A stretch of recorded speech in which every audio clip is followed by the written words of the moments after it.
Ayan, magandang buhay mga kaprograma, at ngayong araw ay isa na namang video ang ating magagawa or matutunghayan sa araw na ito, kung saan samahan nyo ako, tuklasin natin, subaybayan natin kung ano nga ba ang kwento ng buhay ni Ivan mga kaprograma, pagkat ito ay isang binata na 30 years old na mayroong kakaibang karamdaman kung saan hindi makapaglakad, hindi makapagsalita at hindi makakilos ng mabuti, at marami pang iba halos ang kanyang hindi magawa sa kanyang sarili mga kaprograma, kung saan inaalagaan siya ng kanyang mga magulang at kanyang mga kapatid.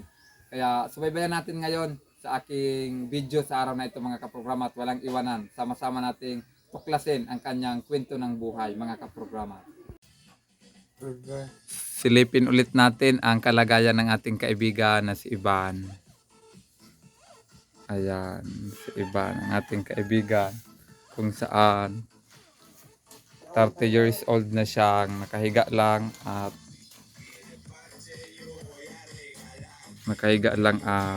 sinisilbihan ng kanyang mga magulang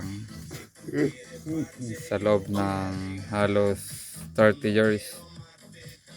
Kawa naman ang ating kaibigan mga kaprograma. Pero laban lang Ivan, ano? Laban lang. Ayaw, iyo daw. At natuwa pa siya mga kaprograma, at ibig sabihin ng iyo sa Tagalog ay oo, lalaban daw siya. Lalaban si Ivan. May crush ka Ivan na artista? Sino?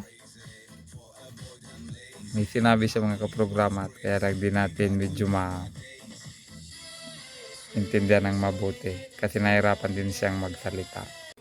Hindi makatayo ang ating kaibigan mga kaprograma, at kung saan tayo na lang ang lumapit kay kaibigan nating Ivan. Ayan, medyo madilim yung banda sa mukha niya. Ayan, natatawa siya mga kaprograma. Ayan, hindi po siya makatayo. Tinaalagaan siya sa loob ng halos 30 years na mga kaprograma. Ayan. Ayan. Magsabi ka ng hi, Ivan, sa ating mga kaprograma. Ayan, hi daw mga kaprograma. Ayan. At ngayon, meron tayong counting bit-bit or dala-dala para kay Ivan, nang sa ganun ay kahit kaunti ito, maging tulong naman sa kanya mga kaprograma. Ito na. Bigyan natin siya ng ice gym. Na bit-bit natin ice gym para kay Ivan. Ay ganito Ivan ha. Ayan. At mainom ka ng soft drinks. Gusto mo rin ito? Ayun, gusto rin niya raw mga kaprograma. 3. Bebang klase, ibig sabihin I love you. So yun, mahal ka namin, mahal ka ng programa. Okay? Ayun. Ayan, at nabit-bit rin kaming 1/2 na sugar at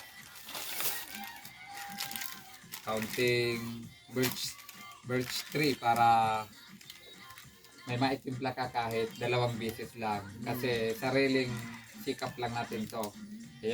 Okay lang ba? So, programa, bigay pa natin kay Ivan. Tigit sa lahat, siyempre, counting bigas. Kumakain ka ng maluto? Maluto ba? Kanin? Iyuman daw, or ibig sabihin ng programa, siyempre daw, niloloko daw. Parang niloloko ko si Ivan, kaya tinawanan ako. Ayan, ang mahalaga masaya ka Ivan. At may sopas na kaunti rin, sabay natin sa birch tree. Inom ka ng kape, sabayan mo nito. Okay? Ayan. Tapos nabit-bit rin kami 3 mansana.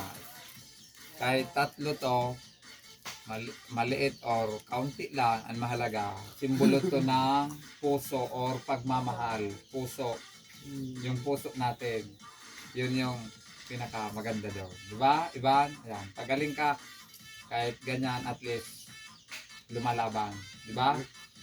Ayan, so ito lahat ang inabot natin kay Ivan, kahit kaunti, kahit maliit lang, ang mahalaga galing yan sa ating puso mga kaprograma.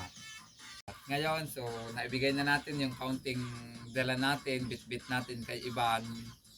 Tanungin naman natin kung anong masabi niya. Anong masabi mo, Ivan, para dito sa counting pagkain? Thank you. Thank you, ayun. Marunong nga mag-English. Si Ivan, ayan, natatawa na naman siya mga kaprograma. Thank you daw sa sabi ni Ivan mga kaprograma. Meron pa pala tayong nakalimutan mga kaprograma at kahit to maliit or malaki man, basta sabihin ko sa iyo, Ivan, maliit lang itong ibibigay ko sa iyo pero sana makatulong sa iyo. Pambiling tinapay. Tinapay lang. Okay lang?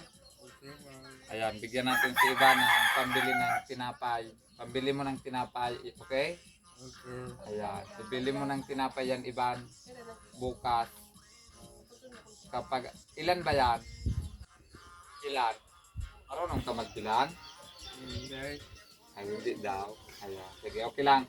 Taguin mo at ibili mo ng tinapay kapag gusto mong kumain ng tinapay. Hayaan mo at kapag gumanda na ang aking YouTube channel, babalikan kayo para tulungan muli. Okay lang? Okay ba yon? Okay. Okay. Okay daw yun mga kaprograma at kaya sana sabay-sabay niyo po akong tulungan na masubscribe at mag-comment at kung ano pa ang magiging tulong natin sa aking mga ina-upload na mga video sa aking YouTube channel. Tulungan niyo po ako para ganun na rin at parang kayo na rin mismo ang nakakatulong sa ating mga nangangailangan na kapwa pagkat kung hindi dahil sa inyo, hindi rin ako makatulong sa ating kapwa na mga mas nangangailangan ng ating kapwa. Kaya sana mga kaprograma tulungan nyo ako at nang sa ganun makatulong din tayo sa ating kapwa na yun nga mas nangangailangan ng kapwa mga kaprograma. At sa ibang barangay, lalong-lalo na mga barangays dito sa Rapu-Rapu. Rapu-Rapu muna yung priority natin, Municipality of Rapu-Rapu at papunta tayo ng iba pang mga municipality sa Albay kapag medyo gumanda na ang ating channel para nang sa ganun ay makatulong tayo sa marami na mas nangangailangan ng ating pansin.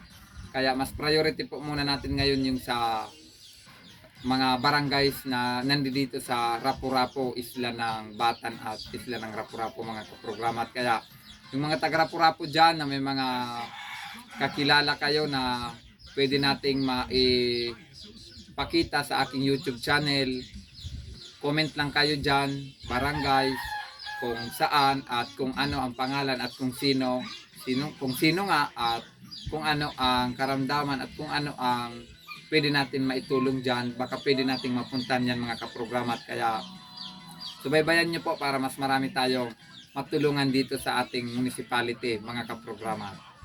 Ayan, dahil tapos na natin makwentuhan ang nanay ni Ivan at maging si Ivan, tapos na rin natin makapagkwentuhan.